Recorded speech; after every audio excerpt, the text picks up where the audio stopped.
Thanks for watching. Don't forget to like and subscribe my channel. The summer of 2017 served as one of the wildest off-seasons in years, with a number of big names switching teams via trade and free agency. With so many blockbuster moves transpiring over the last few months, the landscape of the league has undergone a significant change, meaning a handful of teams are due to regress this season. Here are 5 teams who will return to the lottery after making the playoffs in 2016-17. After narrowly reaching the playoffs last season, Chicago opted to blow things up this summer, parting ways with superstar swingman Jimmy Butler and enigmatic point guard Rajon Rondo. The Bulls may not be done either, as rumors have swirled that Chicago is interested in buying out 35-year-old shooting guard Dwyane Wade. While the future could be bright if some of Chicago's young talent develops, the Bulls currently possess one of the worst rosters in the association and look destined for a spot in the lottery this season. Fred Hoiberg has been on the hot seat since day one, and it would be far from shocking if the 44-year head coach was fired at some point this season if things go as poorly as expected. The Pacers' commitment to a full-on rebuild could result in one of the ugliest seasons in team history. 4 of the top 6 scorers are gone from last year's roster, including perennial All-Star Paul George, who served as the team's entire offense at times in 2016-17. Miles Turner looks like a future star, but is likely still a few years away from being a legitimate no.1 option. Victor Oladipo and Bojan Bogdanovic are capable scorers, but aren't good enough to be top offensive options.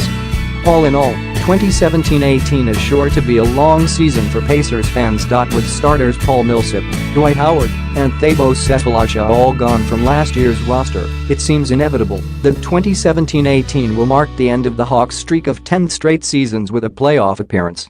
Dennis Schroeder is an intriguing young player, but he's also the only player on the roster capable of generating his own offense, which will almost certainly spell doom for a team devoid of scoring power. After ranking 4th in defensive efficiency last season, the Hawks are due for a major regression now that several key ball stoppers are no longer with the team. The grit and grind era in Memphis is officially over. With Tony Allen and Zach Randolph signing elsewhere this summer, the Grizzlies will enter the upcoming season without a true identity. Mark Gasol and Mike Conley will once again put up big numbers, but there are few others capable of giving Memphis consistent minutes. The Grizzlies attempted to shore up their bench with a pair of value signings in Tyreke Evans and Ben McLemore, but neither should be relied upon to carry the second unit. If the Grizzlies get off to a poor start, don't be surprised if Memphis begins listening to offers for their franchise center. The Trail Blazers may have an all-star caliber backcourt in Damian Lillard and CJ McCollum, but could still find themselves on the outside looking in when it comes to the Western Conference playoff race.